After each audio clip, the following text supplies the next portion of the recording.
할렐루야. 이번 한 주간도 하나님의 은혜와 성령의 도우심으로 다시 오실 예수님에 대한 기대와 소망이 넘치시기를 주님의 이름으로 축원합니다.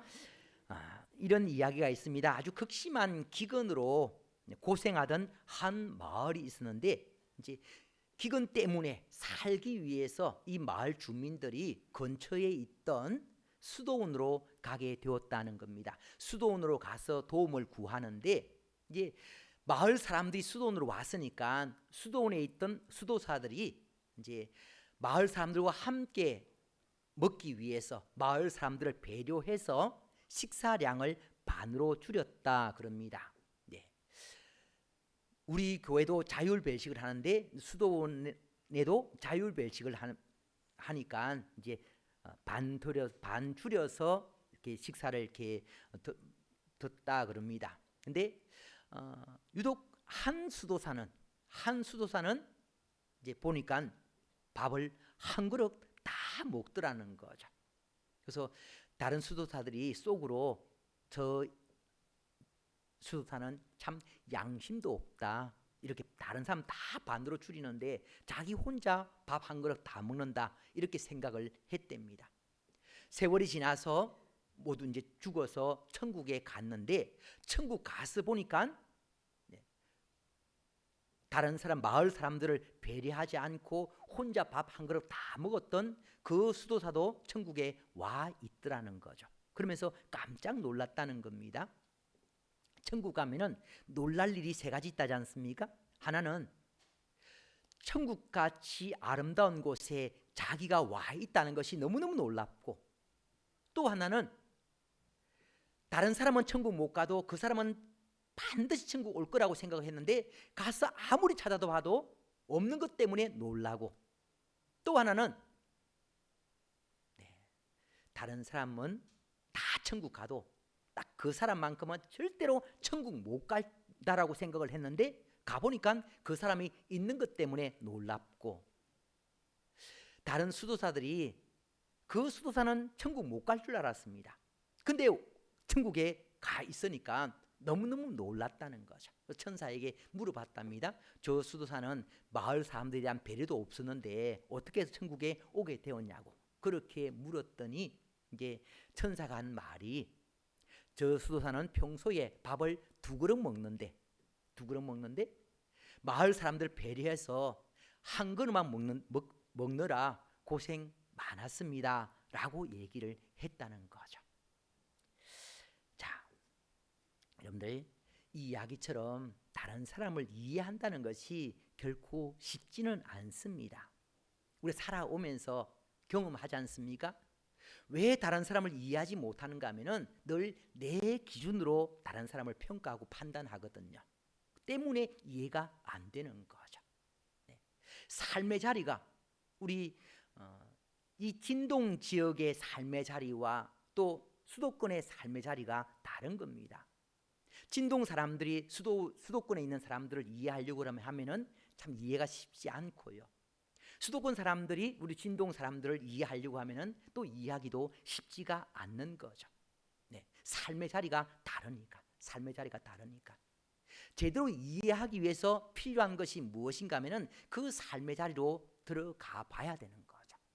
그 삶의 자리로 내려가 봐야 되는 겁니다. 오랫동안 신앙생활을 해왔던 분과 갓 신앙생활을 한 분들은 이미 삶의 자리가 많이 다른 거죠. 왜 나처럼 신앙생활을 하지 않냐고 이렇게 비난해서도 아니 되는 겁니다. 삶의 자리가 다 다른 거죠. 예수님께서 왜 하늘 보좌를 버리시고 천국의 그 보좌를 버리시고 이 땅에 오셨는가 하면은 우리를 이해하기 위해서, 이해하시고 구원하시기 위해서. 찬송 98장 우리 오늘 불렀지 않습니까? 예수님 오소서 2절 가사 보면은 예수님 오소서 임마누엘 우리 주 보좌를 떠나서 사람 몸을 입었네. 하나님 모습으로는 이해할 수 없는 부분이 있기 때문에 예수님께서 사람 몸을 입고 이 땅에 오신 거죠. 우리를 이해해서 완벽하게 구원하시기 위해서 사람 몸을 입고 이 땅에 오신 겁니다. 그래서 예수님께서 하늘 보좌를 버리시고 이 땅에 사람 몸을 입고 이 땅에 오신 것은 우리를 향한 사랑의 정표라는 것 기억하시고요. 너무 우리 사랑하셨기 때문에 그렇게 행하신 것입니다. 오늘은 대림절 네 번째 주일입니다. 아시는 것처럼 우리를 이해하시고 구원하시기 위해서 오신 예수님의 생신잔치 준비하면서 또 우리를 이해하시고 구원하시기 위해서 다시 오시고 계시는 예수님의 재림을 기다리는 절기인데, 특별히 이번 주 수요일은 성탄 전날, 성탄 이번 날이고요. 이번 주 목요일은 예수님의 생신날 성탄절입니다. 예수님의 생신을 축하하기 위해서 성탄 전날 축하잔치 계획하고요. 지금 각 교육부서에서 유치부, 아동부, 중고등부, 청년부 뿐만 아니라 또 각 구역에서 지역별로 열심히 준비를 하고 있습니다. 그래서 이번 주 수요일 저녁은 또 기대가 많이 되는 거죠. 저만이 아니고 여러분들도 기대하시고 꼭 참석을 해 주시고요. 제 기억으로는 아마 여러분도 마찬가지일 겁니다. 한 20년 정도, 약 20년 정도 됐던 것 같습니다. 성탄 전날 교회마다 뭘 했는가 하면은 축하 잔치를 한 거죠. 축하 잔치 하고 난 다음에 이제 학생들, 청년들 중심으로 해서 그날은 집에 안 가고 이제 철야를 했습니다. 선물 교환도 하고 여러 가지 게임도 하고 그러면서 성탄절이 되기를 손꼽아 기다리다가 새벽이 되면은 새벽송 돌았지 않습니까? 이제 자루 하나 들고 이제 교우들 집을 찾아서 교우들 대문 앞에 서서 이제 천사들이 아기 예수님의 탄생 소식을 알렸던 것처럼 이제 천사들처럼 성도들 집 앞에서 캐롤을 불렀지 않습니까? 찬송을 부르면은 이제 교우들이 잠자다가 말고 일어나서는 떡국 끓여주기도 하고 또 준비된 과자들 가져와서 주기도 하고, 그러면 그 과자를 받아서는 자루에 가득 담아서 교회로 와서 성탄절 때에 우리 교회 학교 아이들에게 막 나눠줬던 그런 추억도 있고 그런 낭만도 있고, 오늘날은 그런 추억과 그런 낭만은 없었지만 그래도 성탄 축하 잔치는 있으니까 이번 24일 수요일 밤 7시 30분입니다. 꼭 참석을 해 주시고요. 근데 축하 잔치보다 더 중요한 것은 예수님의 생신날이거든요. 성탄 감사 예배가 너무 중요한 겁니다. 지금까지 목회하면서 제가 경험한 바에 의하면은 성탄 축하 잔치는 참석을 했는데 성탄 감사 예배 때는 안 오시는 분들이 종종 있었습니다. 물론 이제 뭐 옛날에는 철야했기 때문에 철야해가지고 집에 가서 잠자다 보니까 깜빡 잠이 들어서 이제 못 온 분도 있고 한데, 이제 오늘날은 그런 밤 새고 이런 게 없으니까 목요일날 성탄날 예수님의 생신날 교회 나오는데 조금도 어려움이 없을 줄 믿습니다. 그래서 생신날 꼭 오셔서 또 축하해 주시고, 특별히 동방 박사들이 세 가지 예물 가지고 나왔지 않습니까? 황금과 유향과 몰약. 다음에 기회가 되면은 이 황금, 유향, 몰약에 대해서 이렇게 함께 나누겠는데요. 어쨌든 굉장히 귀한 예물을 가지고 와서 아기 예수께 드렸습니다. 그랬던 것처럼 여러분들도 또 여러분의 형편껏 정성껏 준비한 예물 가지고 와서 예수님의 생신을 그렇게 축하해 주시기를 바랍니다. 자, 오늘은요 우리가 생신을 맞아서 축하드릴 예수님, 그 예수님이 왜 오셨고 왜 우리가 그 예수님을 기다려야 되는지에 대해서 함께 말씀을 나누겠습니다. 먼저 누가복음 19장 10절 말씀 보겠습니다. 같이 읽습니다. 시작. 인자가 온 것은 잃어버린 자를 찾아 구원하려 함이니라. 아멘.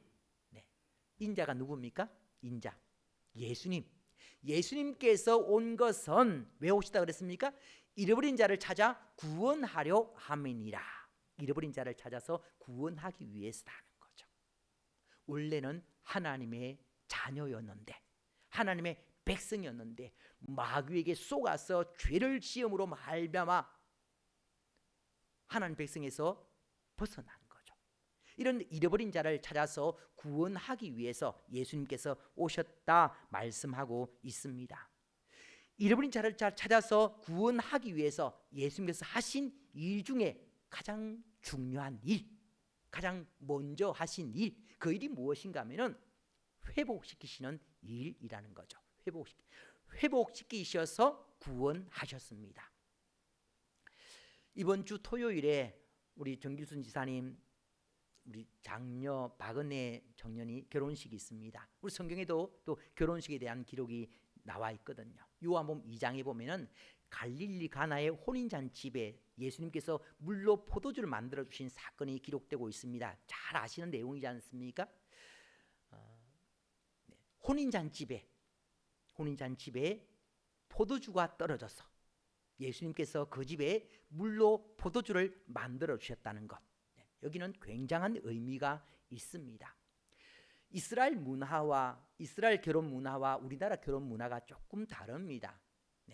우리나라 결혼 문화는 결혼식에 올 만한 사람들에게, 축하해 줄 만한 사람들에게 청첩장을 보내서, 초대장을 보내서 대충 대략적으로 몇 명이 오겠다 숫자를 계산해서 결혼식을 준비합니다.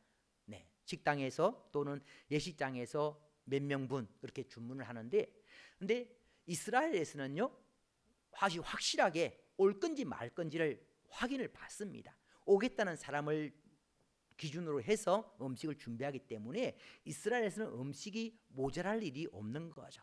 만약 음식이 모자란다 그러면은 이스라엘은 명예와 수치를 기반으로 하는 사회이기 때문에 엄청난 수치를 당할 수밖에 없는 겁니다. 그래서 음식이 모자랄 일도 없는데, 근데 이 집에 음식이 모자랐다는 거죠. 그것도 다른 음식이 아니고 포도주가 모자랐다는 겁니다. 이 포도주는 단순한 음료가 아닌 거죠. 잔치집에 내어놓는 단순한 음료가 아니라 이 포도주가 상징하는 것은 기쁨입니다. 기쁨. 잔치집에 가장 중요한 것이 기쁨이지 않습니까? 잔치집에 꼭 있어야 될 기쁨이 그 잔치집에는 사라졌다는 거죠. 큰일이지 않습니까? 예수님께서 물로 포도주를 만들어 주셨다는 것은 그 가정에, 그 잔치집에 잃어버린 기쁨을 회복시켜 주셨다는 겁니다. 굉장히 중요한 거죠. 예수님께서 잃어버린 기쁨을 회복시켜 주심으로 그 가정이 구원받을 수 있는 길을 열어주신 거죠. 이 일을 위해서 예수님께서 오셨고 그 일을 행하셨다는 겁니다. 또한 누가복음 7장에 보면은요, 나인성 과부의 죽은 아들을 살려주신 내용이 기록이 되어 있습니다. 나인성에 한 과부가 있었는데, 과부라는 것은 남편이 먼저 죽었다는 거죠. 과부가 있었는데, 근데 그 과부의 하나밖에 없는 아들, 이 아들마저 죽게 되었다는 겁니다. 그래서 장례식이 진행이 되고 있는 그 자리에 예수님께서 가셨습니다. 나인 뜻이 무엇인가 하면은 포도와 마찬가지로 기쁨입니다. 기쁨. 나인성, 기쁨의 성. 나인성, 기쁨이 넘쳐야 될 성인데, 근데 한 과부에게는 기쁨이 아니라 아주 절망에 빠지는 상황이 벌어진 거죠. 남편도 없이 혼자 아들을 키웠는데 그 아들이 죽었다는 겁니다. 그 아들이 죽음으로 말미암아 어떤 결과가 주어지는가 하면은 이제 가지고 있던 재산마저 시댁에 다 빼앗기는 그런 상황입니다. 이스라엘 사회법이 그렇습니다. 지금 우리 문화로 이해를 하려면은 이해하기가 쉽지 않은데 이스라엘 문화에서는 그렇습니다. 재산을 상속받을 사람이 없으면은 재산을 시댁에 다시 도로 줘야 되는 거죠. 그러니까 남편도 먼저 죽어서 아들 하나 겨우 키웠는데 이 아들이 죽음으로 말미암아 이제는 재산까지 빼앗기게 되니까 이 나인성 과부는 가장 약한, 가장 슬픈 사람이 된 거죠. 예수님께서 이것을 아시고는 나인성 과부를 찾아가신 겁니다. 죽은 아들을 살려주신 거죠. 아들만 살려주신 것이 아니고 아들을 살려주심으로 말미암아 잃어버린 빼앗길 수밖에 없었던 재산까지 빼앗기지 않게 해 주신 겁니다. 나인성 과부에게 아들을 살려주심으로 말미암아 나인성이 나인성 되게 해 주신 거죠. 예수님께서 이 일을 위해서 오셨고 이 일을 행하심으로 말미암아 구원받게 해주신 겁니다. 우리 상태로 생각을 해도 이렇게 은혜를 받은 나인성 과부가 예수를 안 믿을 리가 없고요. 예수 믿고 천국 갔을 겁니다. 또 우리가 성경에 보면은 이제 우리가 잘 아는 내용 요한복음 4장에 보면은 사마리아 수가성의 여인을 또 회복시켜 주는 내용도 기록이 되어 있지 않습니까? 한 여인이 물 기르러 왔는데 그 시각이 6시 그랬습니다. 성경이 나오는 6시는 시간은 오늘날 더하기 6을 하면은 오늘날 시간이 나오거든요. 6시 그랬으니까 더하기 6을 하면은 오늘날 시간이 되는 겁니다. 낮 12시. 낮 12시에 물 기르러 왔는데 이스라엘에서 낮 12시는 사람이 활동하지 않는 시간입니다. 근데 사람들이 활동하지 않는 시간에 물 기르러 왔다는 것은 다른 사람 눈을 피해서 왔다는 거죠. 왜 이 여인이 다른 사람 눈을 피해서 올 수밖에 없었는가 하면은 그 삶의 자리가 너무 부끄럽고 창피하니까요. 이 여인이 왜 부끄럽고 창피한 상황이 주어졌는가 하면은 결혼을 했는데 결혼을 하면서 아름다운 가정을 꿈꿨지 않습니까? 근데 자식이 낳기 전에 남편이 그만 죽어버린 거죠. 남편이 죽어버리면은 이제 남편의 대를 잇기 위해서 남편의 형제에게 시집을 가야 되는 겁니다. 그렇게 해서 시집을 갔는데 자식을 낳지 못하면은 어느 일정한 기간 동안 낳지 못하면은 또 다른 형제에게 시집을 가게 되는 거죠. 그래서 5번을 시집을 갔고요. 6번째 갔습니다. 이 여인은 자식을 낳을 수 없는 그런 형편이었고요.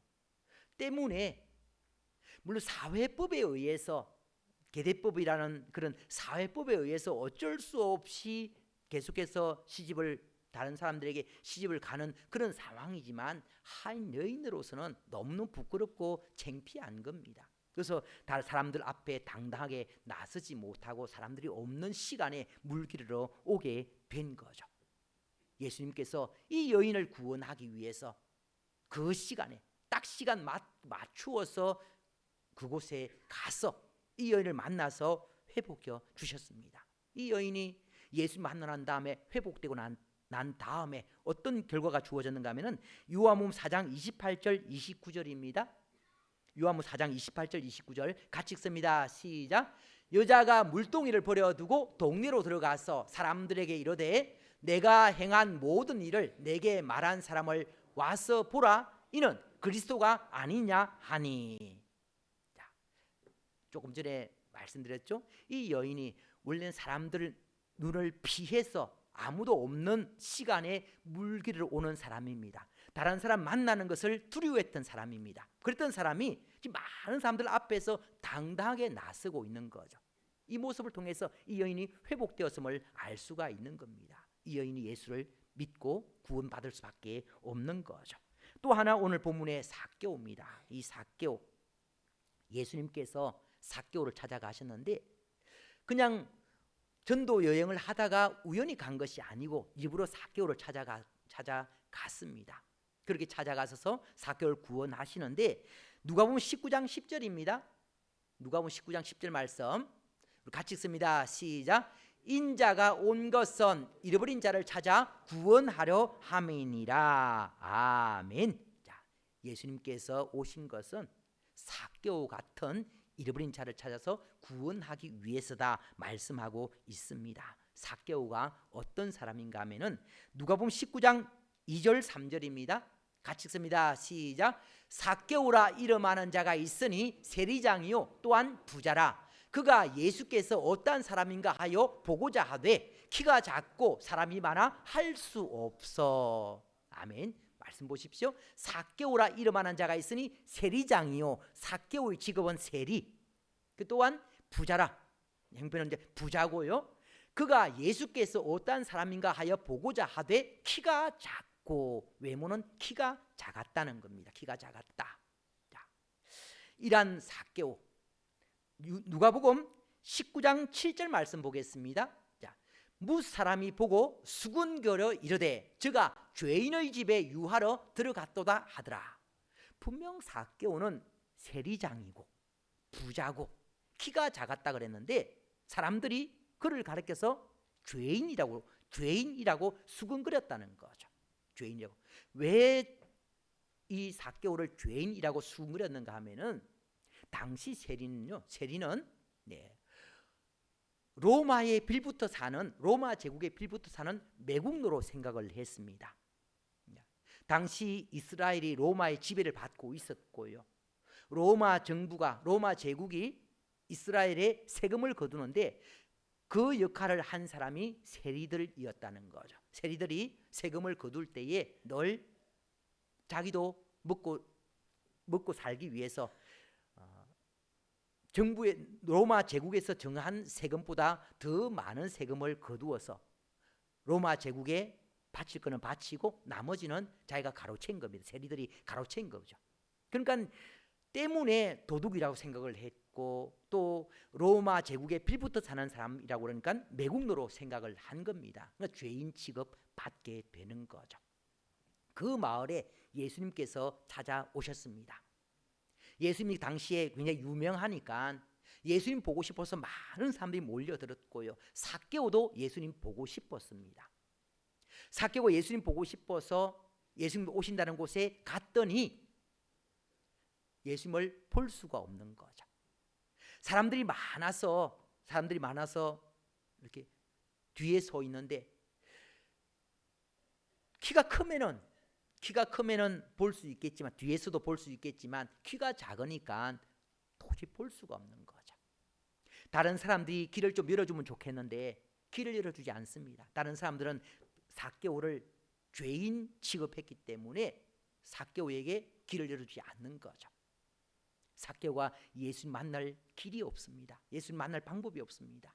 그래서 삭개오가 찾다가 옆에 있는 나무를 보게 된 거죠. 그 나무가 돌무화과 나무입니다.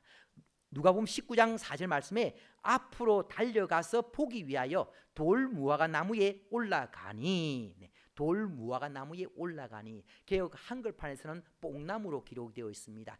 히브리어로 시크마나무, 돌무화과 나무, 뽕나무.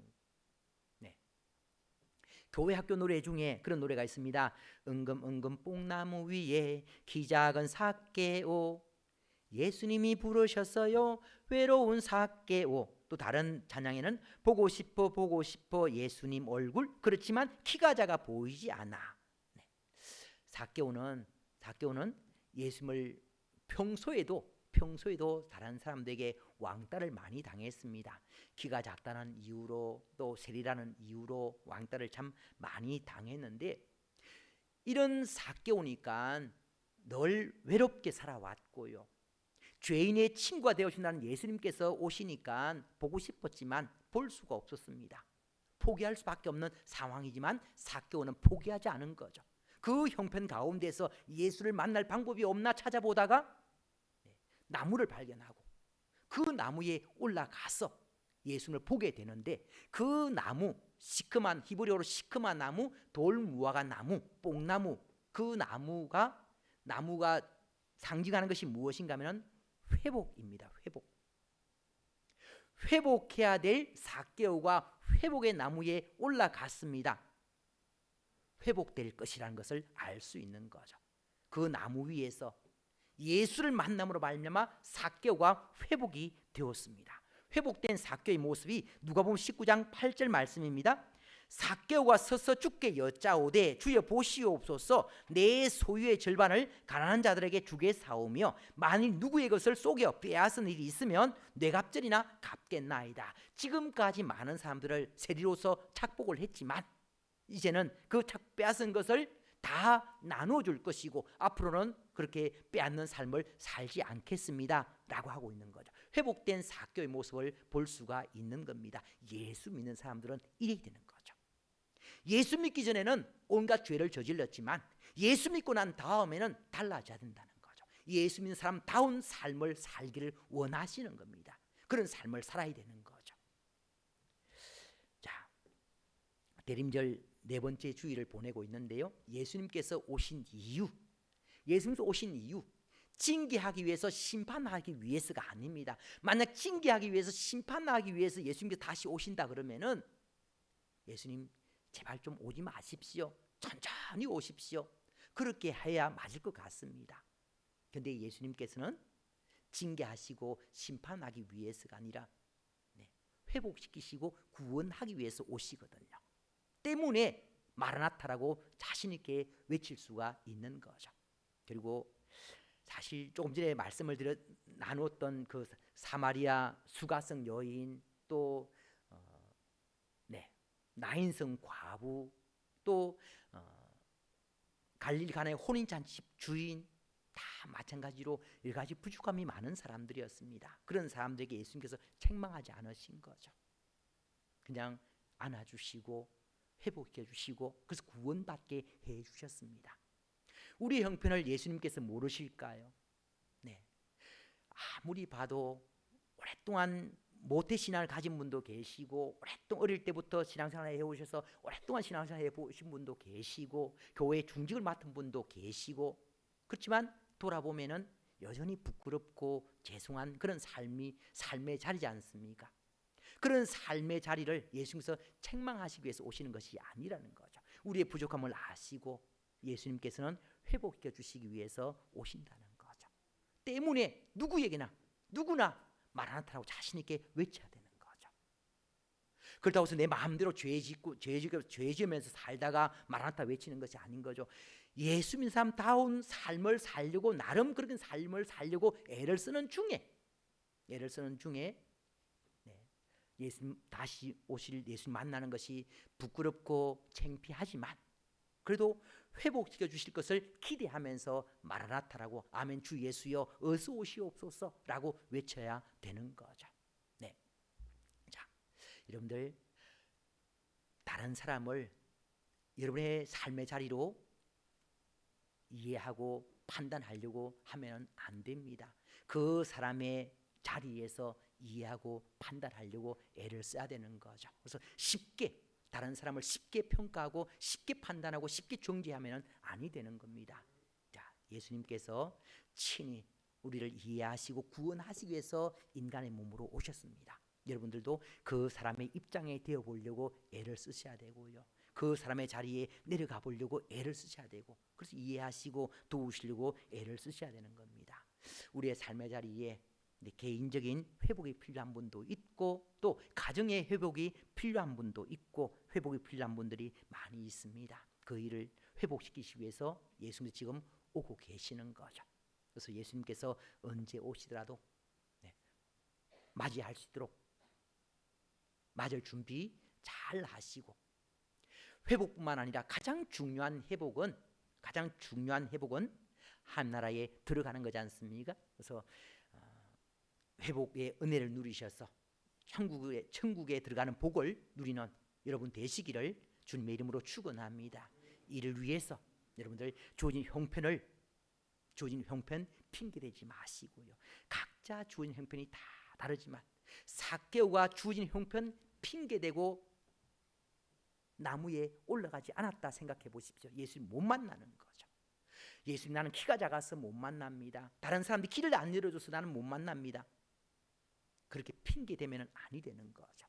여러분의 형편 가운데서 여러분의 형편을 예수님 다 잘 아시는 겁니다. 그 형편 가운데서 말씀대로 살아야겠다고 애를 쓰는 모습을 하나님께서, 예수님께서는 귀하게 여기시는 거죠. 그런 중에 다시 오실 예수님을 반갑게 맞이하시고 회복의 은혜를, 구원의 은혜를 누리는 여러분 되시기를 다시 한 번 더 주님의 이름으로 축원합니다. 기도드리겠습니다. 하나님 아버지, 오늘도 귀한 말씀을 통하여 우리에게 교훈 주심을 감사드립니다. 예수님께서 왜 오셨는지, 왜 오고 계시는지를 분명히 알게 하시고 다시 오실 예수님 앞에 부끄럽지 않은 삶을 살아갈 수 있는 저들 되게 도와주시옵소서. 예수님 이름으로 기도드리옵나이다. 아멘. 112장입니다.